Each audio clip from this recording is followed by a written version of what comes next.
अध्याय 4। 4 मानसिक दानवों का ब्रह्म न्यूरो विज्ञान। शकटासुर, तृणावर्त, वत्सासुर, बकासुर 4 मानसिक दानवों का ब्रह्म न्यूरो विज्ञान। जब गोकुल के शांत हृदय प्रदेश में कृष्ण का प्रकाश गहराने लगा और चेतना अपने नए विस्तार का अनुभव कर रही थी, तभी मन के भीतर छुपे हुए 4 महान अंधकार धीरे धीरे सतह पर आने लगे। क्योंकि जहां प्रकाश बढ़ता है वहां छुपे हुए दोष टिक नहीं सकते। ये दोष किसी बाहरी दानव के रूप में नहीं, बल्कि मनुष्य की मानस में जन्मे उन 4 विशाल अवरोधों के रूप में प्रकट होते हैं, जो मन को अपनी ही सीमाओं में बांधकर उसकी स्वतंत्रता को छीन लेते हैं। और यही 4 स्वरूप हैं: शकटासुर, तृणावर्त, वत्सासुर और बकासुर, जो अपने अपने ढंग से मनुष्य की चेतना पर आक्रमण करते हैं।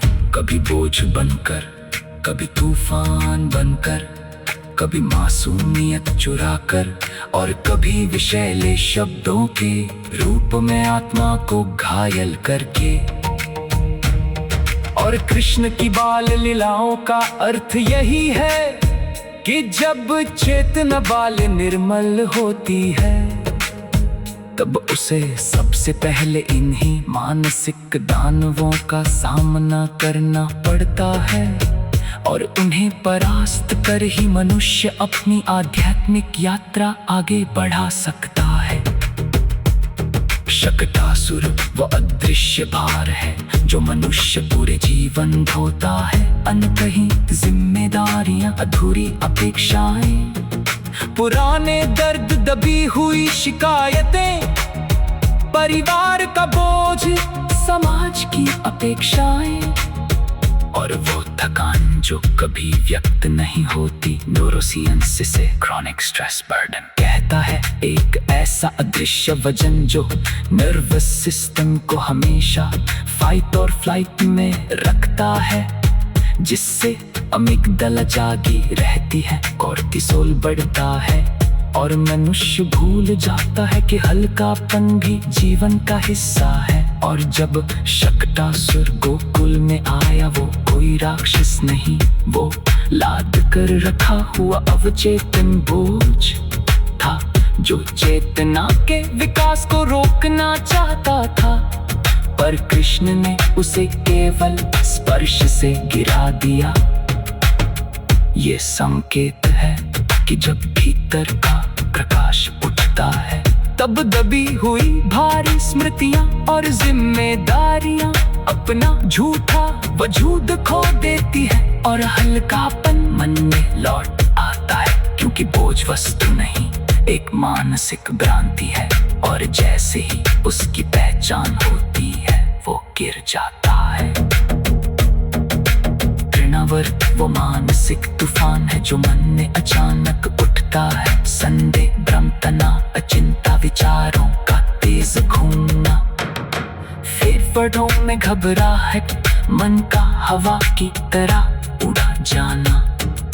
न्यूरोसाइंस से एंजाइटी साइक्लोन कहता है, एक ऐसी तेज आंतरिक हवा जो व्यक्ति को खुद से दूर ले जाती है, निर्णय छीन लेती है और चेतना को अपने ही भीतर भटकाने लगती है। तृणावर्त वही एंजाइटी स्टॉर्म है जो व्यक्ति को ऊपर उठाता नहीं, बल्कि नियंत्रण से बाहर उड़ा देता है और स्वयं से दूर कर देता है। पर कृष्ण ने उसे पकड़कर शांत कर दिया।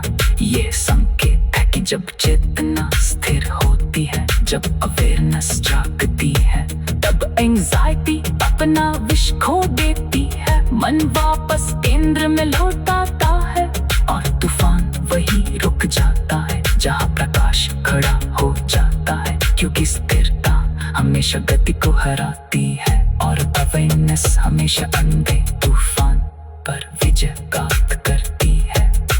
वत्सासुर बाल मनोविज्ञान का सबसे गहरा दानव है।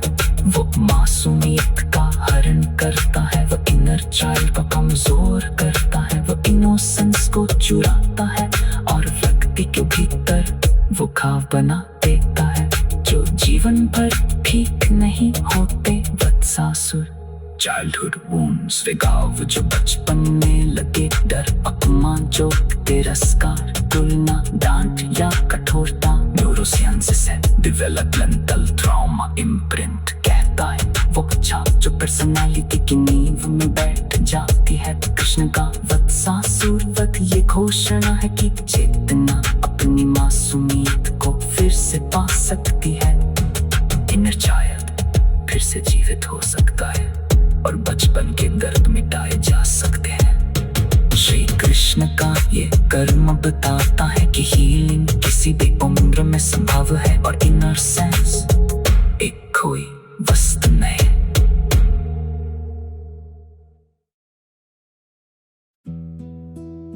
बकासुर शब्दों का विष है, वो दानव जो मुंह खोलता है और भीतर से घाव निकालता है। वो कठोर वाणी, ताना, कटुता, अपशब्द, आरोप, झूठ, द्वेष, हिंसा और वो भाषिक विष है जो आत्मा को चीर देता है। न्यूरोसाइंस से वर्बल टॉक्सिसिटी इंपैक्ट कहता है ऐसी वाणी जो नर्वस सिस्टम को फ्रीज कर देती है, डोपामीन घटा देती है, कॉर्टिजोल बढ़ा देती है और आत्मा को असुरक्षित कर देती है। बकासुर वही है जो शब्दों से काटता है, मुंह से निगलने की कोशिश करता है और मनुष्य को अपनी आवाज खोने पर मजबूर करता है। कृष्ण ने उसके चोंच को ही तोड़ दिया। ये संकेत है कि शब्दों का विष प्रकाश को नहीं छू सकता और जिस चेतना ने अपनी वाणी को जागरूक कर लिया है उसे कोई भी विषैला सवाद निगल नहीं सकता। अवेयरनेस की तीक्ष्णता शब्दों के विष को नष्ट कर देती है। ये चार दानव बतलाते हैं कि मनुष्य की चेतना को सबसे पहले जिन शत्रुओं से जूझना पड़ता है वे बाहरी नहीं भीतरी हैं और कृष्ण का बाल स्वरूप बताता है कि चेतना के शुरुआती चरण में ही व्यक्ति को इन चार महादोषों से मुक्ति चाहिए। बोझ से, तूफान से, घावों से और शब्द दंश से। चार संस्कृत श्लोक अर्थ। श्लोक वन शकटो भार रूपो सौ चित्ते दुख प्रवर्धका कृष्ण स्पर्शे विनश्यन्ति मनोवृत्तिर्विराजते। अर्थ शकटासुर मन का भारी बोझ है जो कृष्ण के स्पर्श से मिट जाता है। श्लोक दो तृणावर्तो मनोवाता संशयोदित वेगवान स्थिर भावेन बालेषु नाशयत्याशु वायुम्। अर्थ तृणावर्त चिंता का तूफान है जिसे कृष्ण की स्थिर चेतना शांत करती है। श्लोक 3 वत्सो बालांतरग्नो हि दोषरूपस्तु बालके तमहत्वा बाल गोविंद स्वच्छंदत्वं प्रयच्छति। वत्सासुर बचपन के घावों का प्रतीक है। कृष्ण उसे नष्ट कर स्वतंत्रता लौटाते हैं। श्लोक 4 बको वैश्यस्य वाक्येन जनं ग्रस्ति दुःखदं मुखच्छेदेन गोविंद वाक्तापं समनाशयत्। बकासुर विषैली वाणी है जिसे कृष्ण वाणी के दोष नष्ट कर हरते हैं। घना गीत। चारों अंधेरों को शाम ने छुआ, शाम ने छू लिया जब मेरे मन का बोझ और शकटासुर गिर पड़ा। फिर एंग्जाइटी का तूफान उठा तो तृणावर्त भी शांत हो गया। बचपन के घाव वत्सासुर की तरह टूट कर धूल हो गए और कड़वी वाणी के बकासुर का मुंह भी मौन हो गया, क्योंकि जहाँ प्रकाश खड़ा हो जाता है वहाँ कोई अंधेरा अपनी पहचान नहीं बचा सकता। और जहाँ कृष्ण जन्म लेते हैं वहाँ मन भीतर से फिर नया, निर्मल, हल्का और उजला हो जाता।